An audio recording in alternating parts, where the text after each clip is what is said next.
Over the last year and some months, we have seen the current administration lay out its plan for the country. Without doubt, the one issue that has plagued the country is the state of the economy and its effects on the cost of living. It has been a difficult year for Kenyans, from job losses to increased cost of food and other essential items. In that time, we have seen and heard in elaborate fashion about the plan to get the country through the tough times we're living in. Indeed, we have learned of the equally tough space the government finds itself in, what with debt repayments falling due and squeezing them into a corner. That situation now coming to bear hard on Kenyans of all walks of life. However, we have been long on debate, long on talks, long on arguments, and Twitter banter about how we got here and who got us here in the first place. For some reason, we still seem stuck in the past.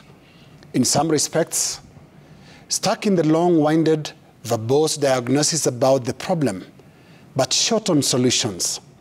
Take, for instance, a recent parliamentary session with Governor of the Central Bank of Kenya regarding the performance of the Kenyan shilling against major currencies. He made an astounding claim that the Kenyan shilling had been artificially propped up by the previous administration.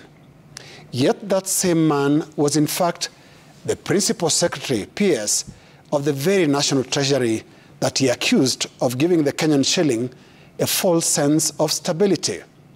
It is a position he held for 6 years. That is over 60% of the previous administration's time. You see, this is the problem with constantly looking into the rearview mirror. You may encounter your own foibles, some of them literally in the face.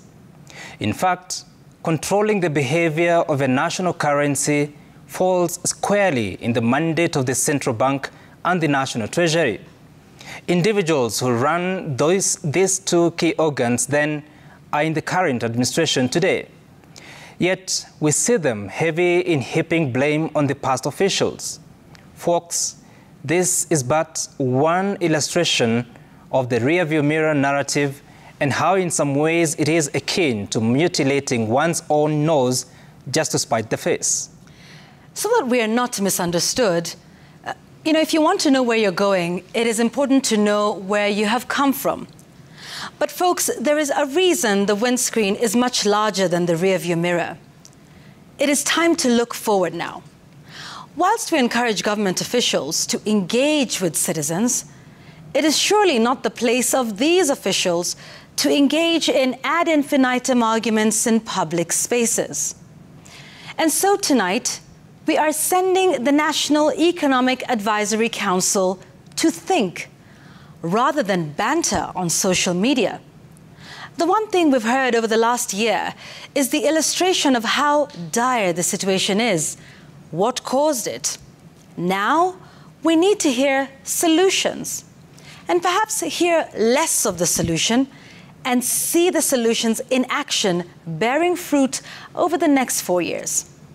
On the economy, state and public officials must now shift to that deeply deliberative, thoughtful, and contemplative phase. For the avoidance of doubt, one of our most precious resources in Kenya is human capital. We supply the region and the world.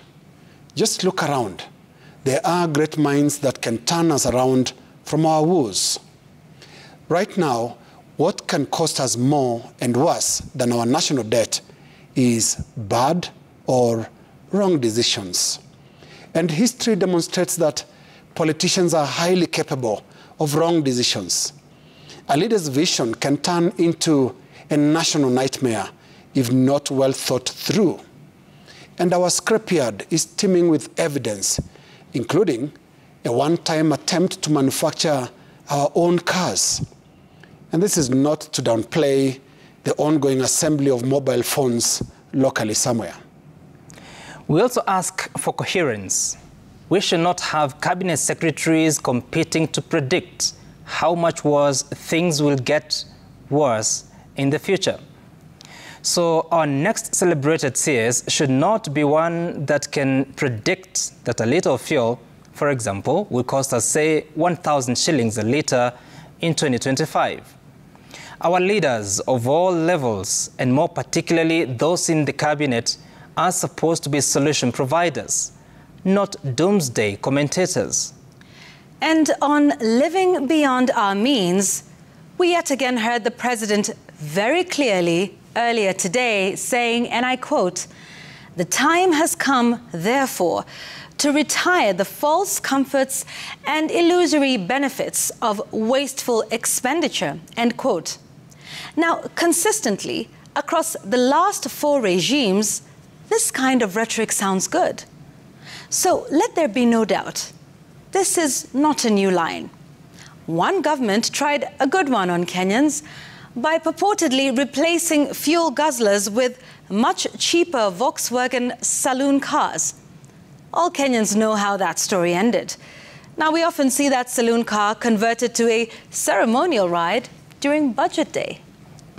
So it will be understood if there are Kenyans out there who will just be a bit skeptical about that living beyond our means line.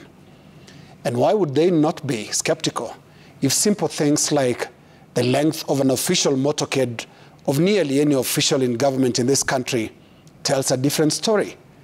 So on that one, the president has some working to do. We conclude now with a little take on legacies.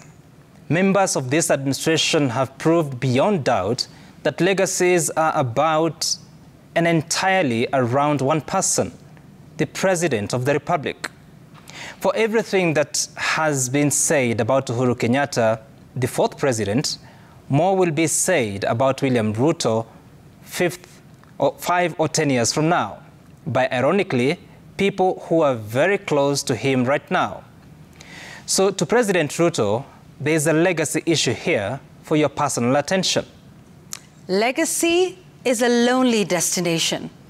So take it this early, that when the chips come down, you are alone. If the plan fails, the first people to hang you will be your plan mates. Some will even spend an entire year after your term in office to vilify particular elements of the plan, whether it's about debt repayment, taxes, affordable housing, and don't be surprised about that subsidized fertilizer. So, Mr. President, there's something Kenyans like to say on the streets. Mapema ndio best. Put your economic plan together and aim for clarity and coherence, considering the great amount of public skepticism that prevails currently. Get your economic team off the social media keyboards and deploy them to closed meeting rooms of government offices where some deep thoughts, deep reflection about turning around the economy should commence. From Treasury to the Central Bank to State House and the ministries, send the right message on the management of the economy. Unlike other aspects of national politics, the economy is a more exacting space. Haina kubahatisha. And as you have seen in the last 1 year, the day of accountability is a lonely day for any president. That is our take, kicker, and sense rolled into one.